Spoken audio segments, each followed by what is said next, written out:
할렐루야. 옛날에는 우리나라 사람들이 우리 민족을 이야기하기를 백의 민족이다, 또 단일 민족이다, 이런 이야기를 많이 했습니다. 근데 요즘에 통계청 발표를 보면 결혼 18쌍 중에 한 가정이 다문화 가정이에요. 멀리서 이제 외국에서 시집 온 사람들, 또 한국 남자가 외국 여자하고, 또 외국 남자가 한국 여자하고 결혼하는 것이 이제 별로 뉴스가 되지 않는 그런 다문화 가정으로 바뀌고 있다고 그럽니다. 특히 농촌은 다문화 가정이 굉장히 많아졌습니다. 아마 우리도 이제 글로벌 시대의 다문화 시대에 대해서 많은 이해와 노력이 필요합니다. 앞으로 2040년쯤 되면 우리나라도 오바마 같은 대통령이 나올 수 있지 않겠느냐, 그런 전망도 하고 있을 만큼 다문화 가정들이 많아졌습니다. 오늘 이 성경의 본문은 야곱의 형인 에서의 이야기로 채워져 있어요. 야곱의 형인 에서가 세일 땅에 정착한 후에 번성하여 한 민족을 이룬 것에 대한 족보의 형태로 아주 상세하게 하나씩 기록되어 있습니다. 이것은 일찍이 하나님께서 창세기 25장 23절에 하나님께서 리브가의 태중에 야곱과 에서의 두 민족이 있다, 이렇게 미리 성경에 예언된 말씀이었습니다. 그 성경에 예언된 말씀이 성취되어 가는 과정에서 오늘 본문의 말씀입니다. 그러면 참 이상하게 하나님은 약속의 백성, 하나님의 자녀 야곱을 통하여 12지파 이야기들이 쭉 진행되다가 갑자기 왜 에서의 이야기를 꺼내느냐는 거예요.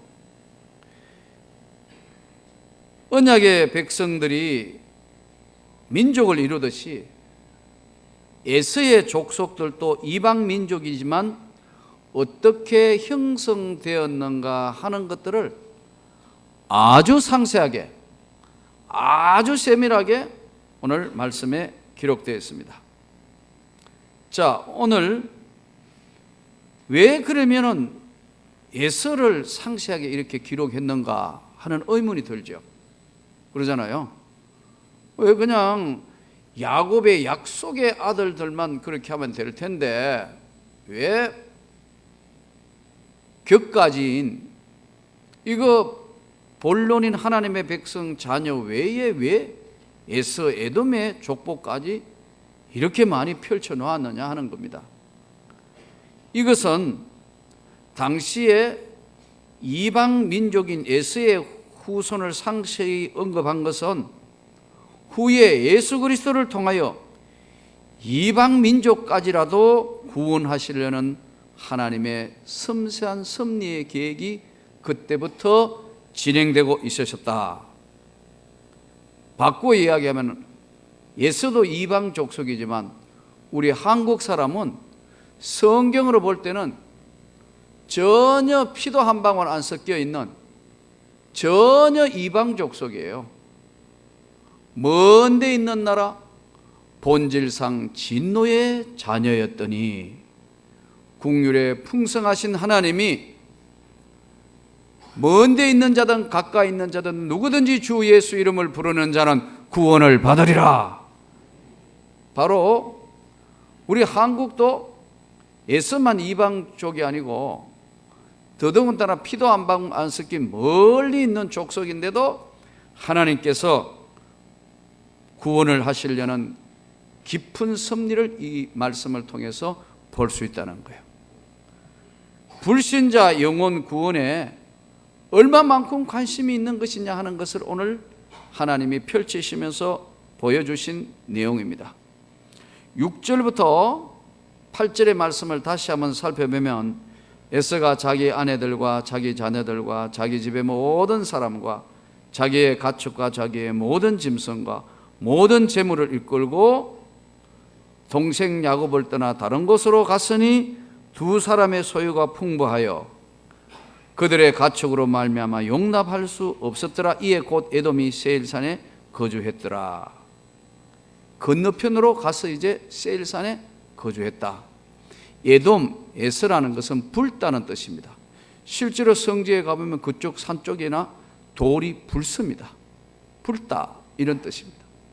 자, 그러면 에서의 아내 이야기가 또 상세하게 나와요. 에서의 아내가 모두 3명이었는데 그의 아들은 5명인데 부인 아다 사이에서 가나안 헷 족속 아다와 사이에는 아들 엘리바스가 태어나고 오홀리바마 히위 족속인데 여기에서는 여우스 얄람 고라가 태어나고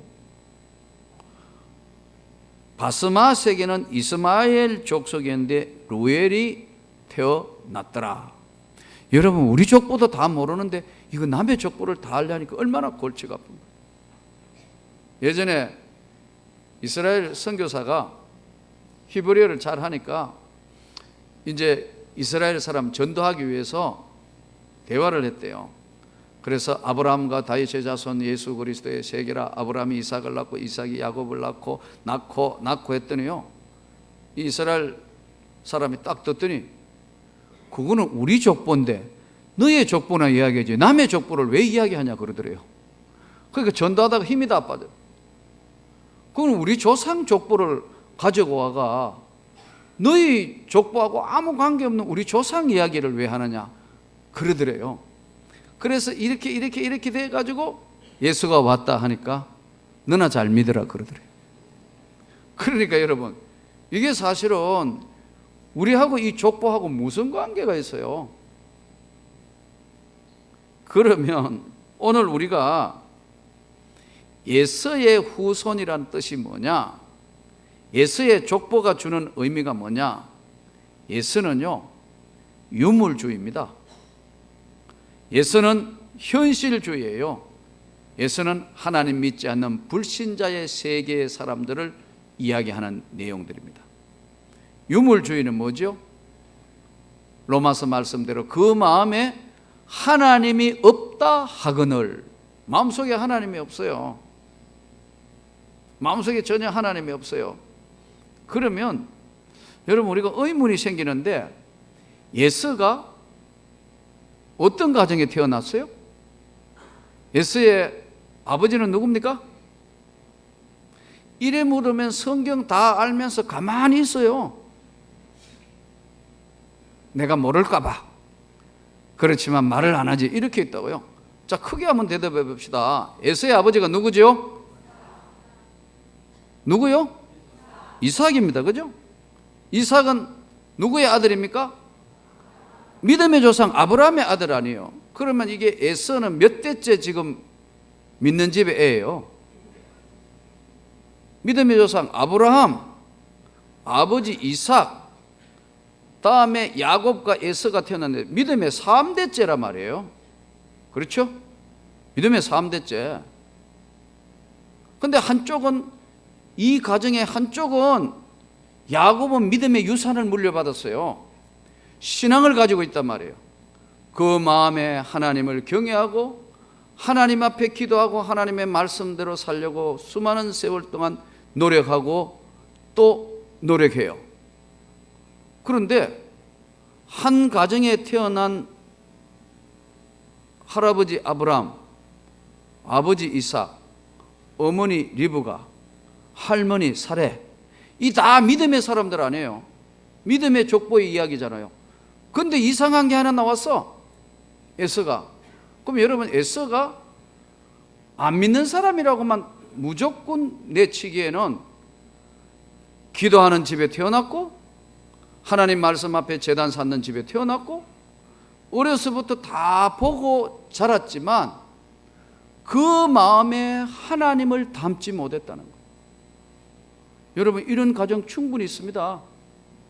몇 대를 이어온 가정인데요, 다 믿음 좋은데 뭐 집안에 목사님도 있고 뭐 대단한 이런 장로님들도 계시고 이렇게 권사님도 계시는데 본인만 유독 에서와 같이 안 믿는 사람이 있어요. 아니 있다니까요. 그런 눈으로 보지 마세요. 그러니까 이 에서가 전혀 신앙의 소식이나 영향을 안 받았다고 볼 수 없다. 왜? 할아버지가 아브라함이 보통 사람 아니잖아요. 아버지 이삭은 100배의 농사를 지을 만큼 믿음의 사람이었다. 또 마지막 믿음의 축복 기도도 하고요. 어머니 리브가 살에 다 믿음의 그 훌륭한 가정에 이렇게 나와버렸다. 이게 에서가. 근데 에서는 성경을 보면은 에서가 덜 사람이기 때문에 하나님에 대한 관심이 없어요. 이거는 믿음은 관심입니다. 아무리 신앙생활 같이 하고 있다 하더라도요, 이게 어떻게 되느냐면 에서는 마음속에 하나님이 없는 거예요. 마음에 하나님이 없다니까. 그 영혼에 하나님이 없는 거예요. 저는 여러분들에게 예수 그리스도가 충만하기를 원합니다. 예수가 충만해야 되는데 이 마음에 하나님이 없어요. 마음 속에. 유물주의 사관이란 뭐냐면요, 하나님은 없다고 딱 꼽표를 해놓고 있는 사람. 대표적인 게 공산주의 마르크스 유물론이죠. 하나님 없다. 그러니까 교회를 폐쇄하고 그리고 믿는 자를 처단하는 거예요. 또 현실주의다. 조금 전에도 여러 차례 말씀드렸습니다마는 에서가 신앙의 가정에 태어났지만 전 관심이 뭐냐 하니까요, 세속적인 것에 관심이 많아요. 현실에 관심이 너무 많다고 보니까 예수 그리스도를, 하나님을 구주로 받아들일 공간이 없는 거예요. 믿음이 그래 안 되니까. 그러니까 여러분 조심해야 될 것이, 주일학교 다닐 때는 어머니 손을 들고 교회 와요. 저 유아실에 있는 애들요, 자유가 없어요. 어머니가 업고 아프기 때문에 온 거예요. 자유가 없다니까. 주일학교 교회 갔다 왔어? 예, 한번 해봐. 부자가 못 간 나라, 하나님 나라, 믿음으로 가는 나라, 하나님 나라. 잘했다 우리 손자, 우리 아들 이렇게 키웠다요. 초등학교 갔어요. 학교 다니면서 점점점 초등학교 한 지금 유년부에서 초등부쯤 오면요, 문제가 슬슬 생기기 시작합니다. 하나님이 눈에 보인대? 에이, 옆에 안 믿는 불신자 아이의 친구의 영향을 받기 시작합니다. 어디가? 교회가. 에이, 교회 가지 말고 나하고 축구하러 가. 훨씬 재밌어. 야구 구경 갈래? 이러면서 주일학교를 한 번씩 빠지면 엄마 아빠는 교회 갔다 와서? 갔다 왔어요? 거짓말 하는 거예요. 이제 전도사님이 전화 왔던데, 응? 목사님이 전화 왔던데 안 왔다던데? 오늘 놀러 빠졌어요. 이렇게 되면서 중학교 오는 겁니다. 이제 중학교 오면서는 이제 우리나라의 교육 환경과 맞물려서 학원에 가야 되고 바쁘고 하면서, 학원에 갔다 왔어? 성적이 왜 이 모양이야? 막 자꾸 그러니까 교회도 한 번씩만 가, 주일날. 이래 보니까 그 다음부터 이 아이의 믿음이 마음에 쌓이기를, 하나님은 안 계신다. 계시는 그 앞에 안자가 하나 더 붙어가 하나님은 안 계신다.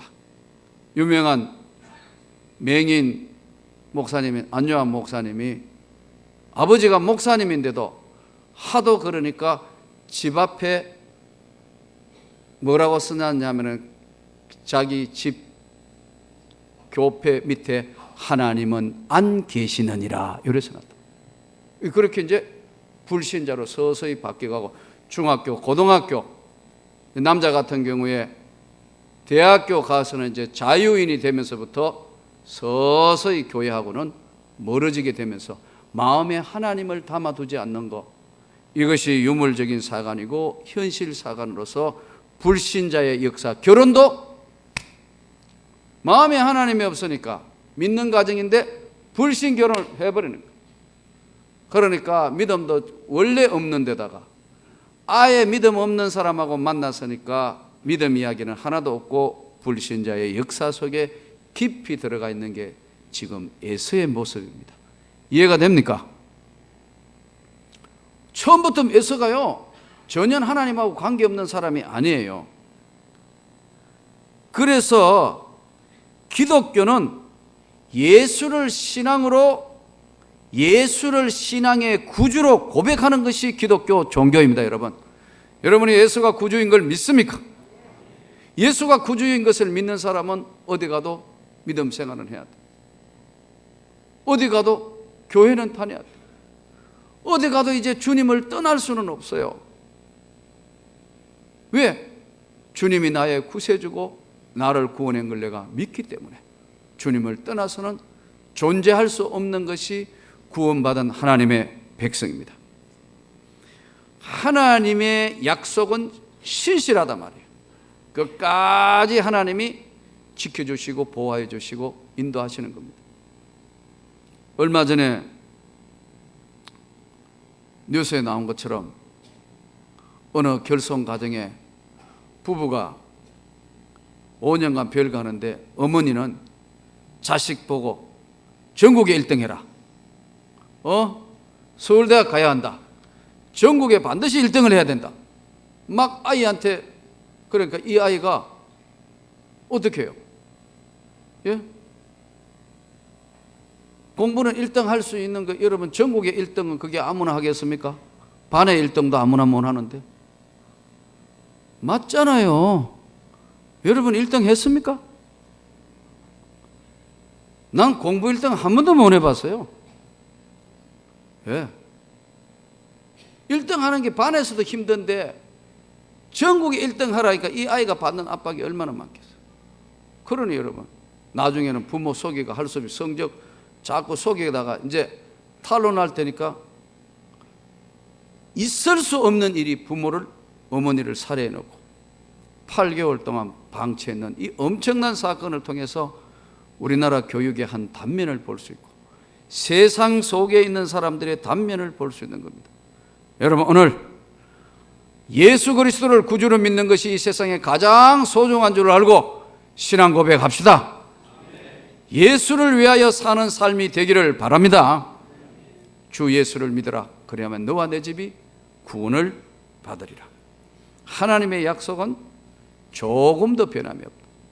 예수가 주는 교훈은 뭐냐면요, 교회 다니는 사람이 중요한 게 아니고 교회 다니는데 어떻게 하면 예수 믿게 할 것이냐. 제일 고민이 그거예요. 교회는 온다고 다 예수를 구주로 영접했다고 볼 수 없다는 거예요. 오늘 이 자리에 계시는 분은 다 주님이 저와 여러분의 구원주가 되신 줄을 믿습니다. 그런데 오늘 교회 안에도 많은 군중들이 생기기 시작했다는 거예요. 예수를 구주로 영접하지 아니하고 그냥 교회에 다니는 사람들이 나타나기 시작했다는 거예요. 하나님의 약속은 신실합니다. 변함이 없습니다. 끝까지 저와 여러분을 지켜주실 이는 주님밖에는 없습니다. 어제는 사실 우리나라에 유일하게 있는 민간인 교도소, 소망교도소에 어제 교정 신우회 예배가 있어서 이제 이동을 했는데 여주에 있는데 어제는 진짜 차가 많이 밀리더라고. 어제 우리 이제 장로님들도 가시고 뭐 권사님들 한 20분이 이렇게 갔는데 긴 시간 정말 갔어요. 가서 이제 예배를 드리기 위해서 또 우리 박효진 장로님이 지금 현재 거기 이제 총무로 계시며 이제 부소장 역할까지 하고 계시기 때문에 이제 이렇게 보니까 전국에 대전청에서도 대구, 부산 뭐 이렇게 보니까 지금 아마 광주 뭐 전부 인천, 서울 이렇게 해가 이제 신우회 회원들이 많이 모여서 예배를 드리고 아주 은혜 가운데 잘 예배를 마쳤어요. 근데 예배를 드리기 전에 이렇게 하니까 경상도 청송 청송감호소에 있었던 분들도 몇 분들이 올라오신 것 같아요. 이제 이렇게 보니까 어제 청송진보의 교회에 장로로 계시는, 이제 원래는 이제 은퇴하셨는데 김신웅 장로님이 올라오셔가지고 이렇게 지난 이야기를 하는데, 가만히 생각해 보니까 25년이라는 세월이 물결이 쫙 지나간데, 86년도에 제가 은혜 받았을 때 장로님하고 이제 앉아가 이런저런 이야기를 하는데, 그 옛날에 제가 은혜를 받았을 때 김신웅 장로님이 제일 처음 찾아왔어요.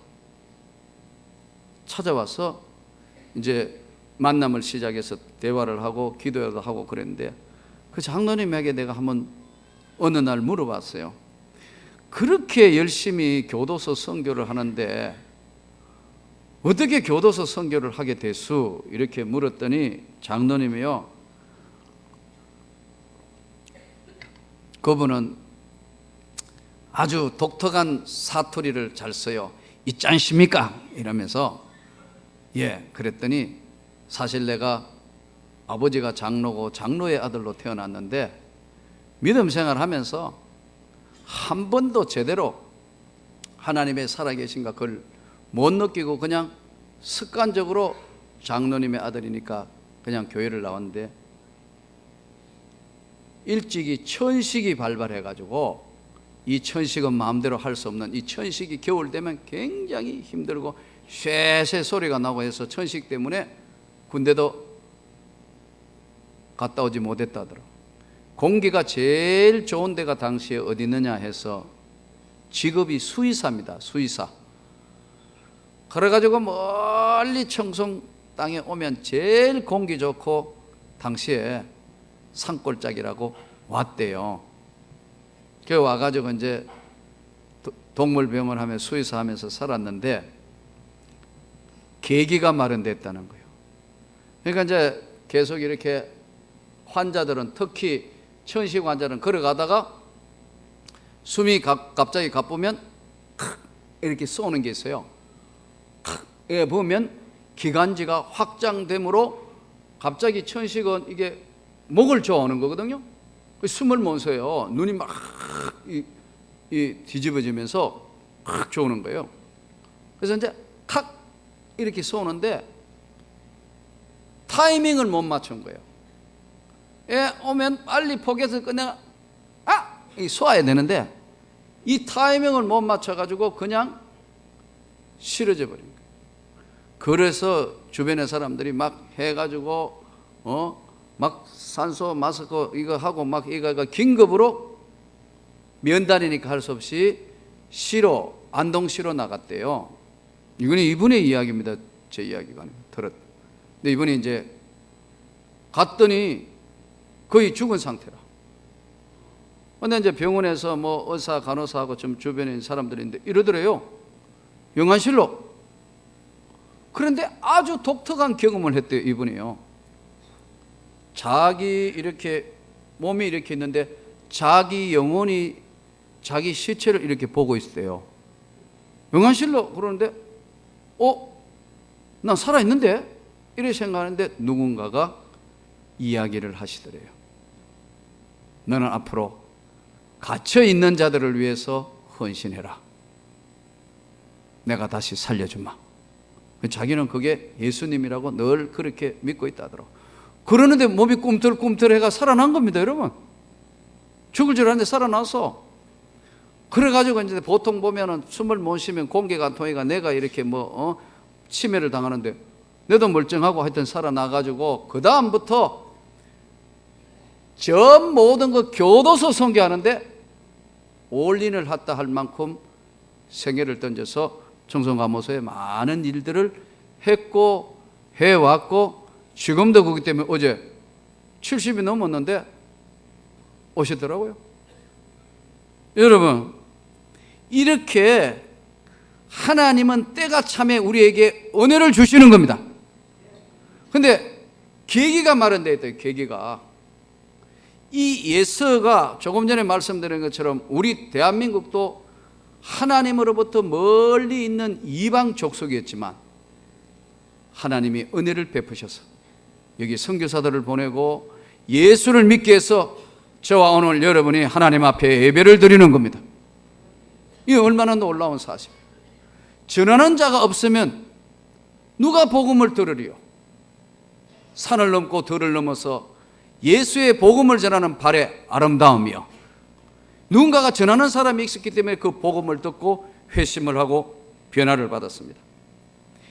에서의 삶의 특징이 뭐냐 하니까요, 에서와 에서의 삶의 특징이 뭐냐면 성령이 없는 겁니다. 그분들에게는 하나님의 성령이 없어요.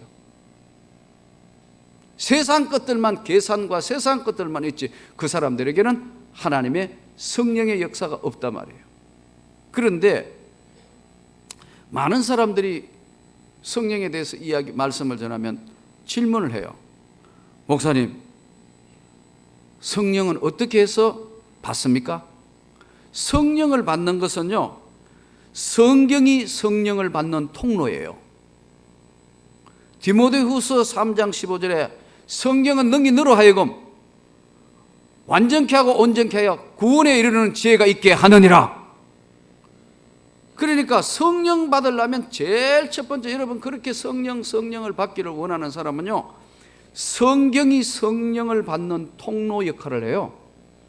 그러니까 성경을 읽지 않고 성경을 깨닫지 못하면은 성경이 성령을 받는 통로라니까요. 그래서 여러분 말씀을 많이 읽어놓으면 마음에 근심하지 말라. 하나님을 믿으니 또 나를 믿으라. 내 아버지 집에는 그할 것이 많도다. 근심 걱정 많을 때 하나님이 말씀을 통해서 딱딱 생각나게 하시는 거예요. 인간의 세계는요, 의식 세계와 무의식 세계가 있습니다. 의식 세계는 다 알고 이렇게 해요.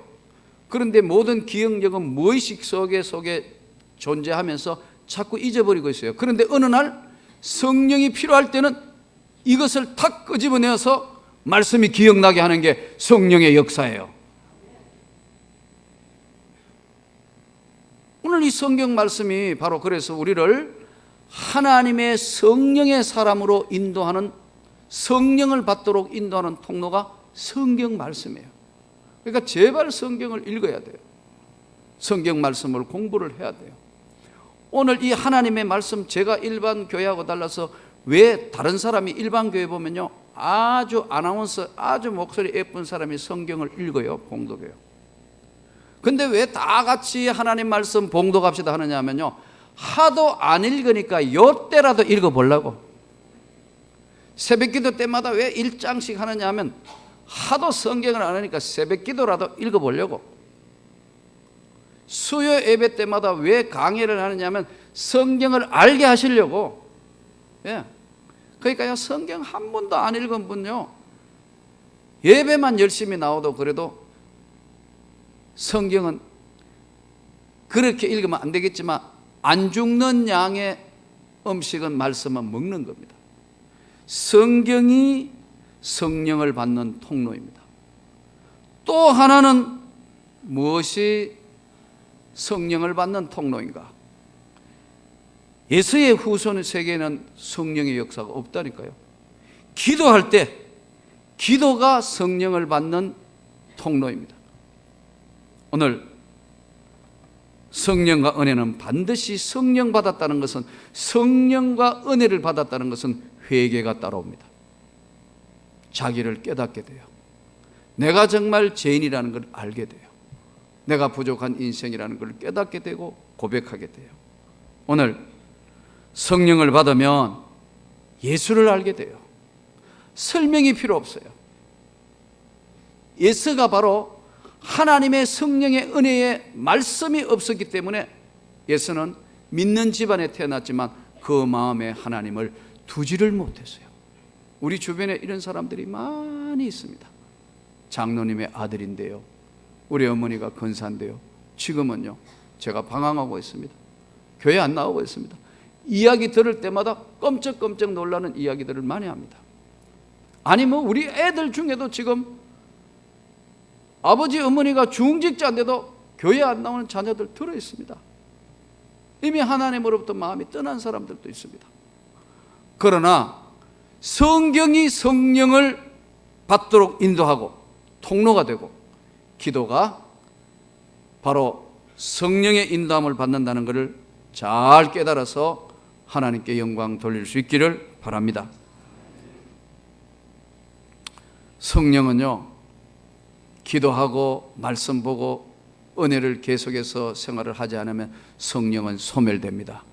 성령을 소멸치 말며, 예전에 받은 은혜만 자랑해서는 안 된다는 거예요. 성령을 소멸하지 말라. 딱 이거하고 비유가 같은지 모르겠는데, 여러분 스마트폰이나 핸드폰 가지고 계시잖아요. 계속 썼어요. 저녁에는 어떻게 해야 돼요? 전기에 꼽아둬야 돼요. 그래야 아침에 또 사용할 수 있어요. 날마다 성령의 충만함을 받으라. 날마다 충만함을 받아야지. 배터리가 다 돼보면 전기 충전이 안 돼서 통화가 안 되는 거하고 똑같습니다.